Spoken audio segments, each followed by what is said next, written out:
Olá, pessoal! Estamos de volta com mais um tema importante sobre o homem. A nossa unidade, a unidade 2, nós falamos sobre o homem. Nós já falamos sobre como o homem foi criado, de que o homem é formado. E agora, meus queridos, nós vamos falar sobre o homem como a imagem de Deus. Quando nós estudamos esse assunto, logo nos vem à mente a questão da imagem de Deus, descrito lá em Gênesis, no capítulo 1, 27. Façamos, pois, o homem à nossa imagem, conforme a nossa semelhança. Algumas perguntas podem vir na nossa mente. Que imagem é essa? Como é Deus? Nós perdemos a imagem de Deus em nós depois do pecado? Bom, o que distingue o homem dos demais seres criados por Deus é a sua imagem e semelhança. Nenhum outro animal foi criado, ou nenhum animal foi criado à imagem e semelhança de Deus. Somente o homem foi criado à imagem e à semelhança de Deus. Isso é o que nos distingue dos animais. Então é importante nós falarmos que o homem não é um animal. O homem é homem.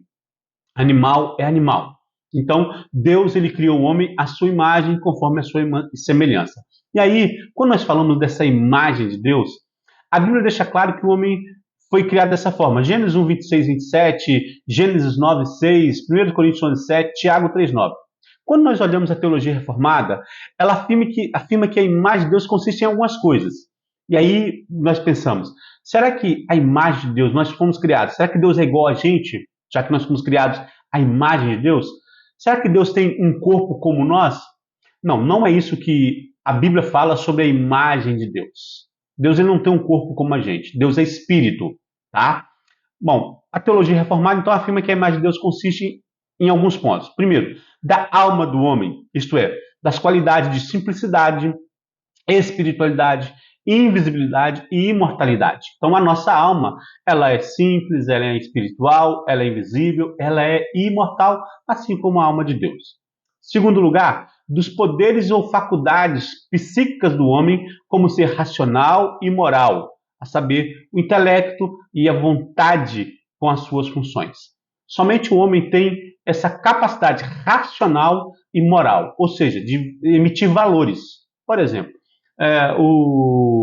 um leão, por exemplo, ele não raciocina se ele vai pegar uma presa. É a necessidade dele, é o instinto dele que vai fazer isso.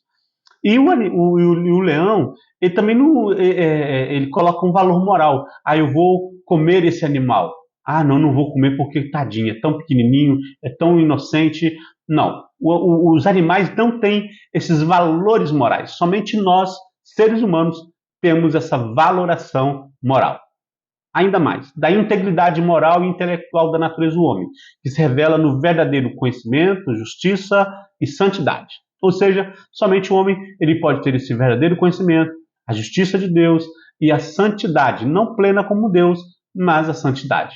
E por fim, do domínio do homem sobre toda a terra e as criaturas. Deus criou o homem e Deus domina sobre a terra e sobre os animais. Então, se Deus ele tem essa imagem, né, se Deus tem esse poder, ele nos dá isso porque nós temos a imagem dele. Claro que esse poder que Deus nos dá é muito abaixo do poder dele, tá certo?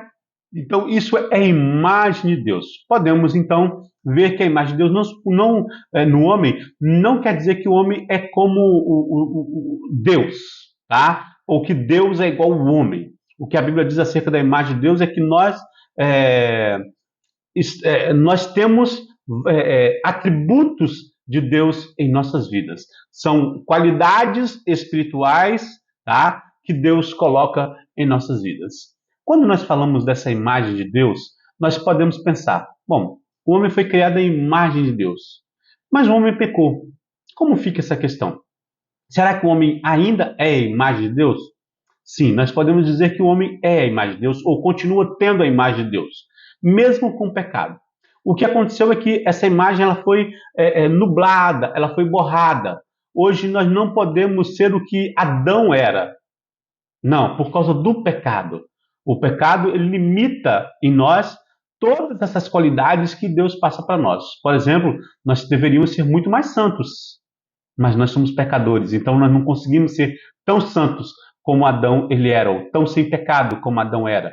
Então, mesmo que essa imagem não tenha se perdido, essa imagem ela está prejudicada em nós. Nós podemos ver isso nos textos de Gênesis 9:6, 1 Coríntios 11:7, Tiago 3:9. Nós podemos ver que depois da queda, esses textos estão falando que o homem é a imagem de Deus. Então nós podemos concluir que o homem não perdeu a imagem de Deus em si, pois existem textos posteriores à queda que falam dessa imagem de Deus no homem. O homem continua sendo a imagem e a semelhança de Deus. O que nós podemos reafirmar com vocês, para vocês, é que essa imagem ela ainda continua, mas foi manchada pelo pecado. E assim nós chegamos ao final de mais essa aula e eu espero você na próxima aula para aprendermos coisas muito importantes também. Até mais!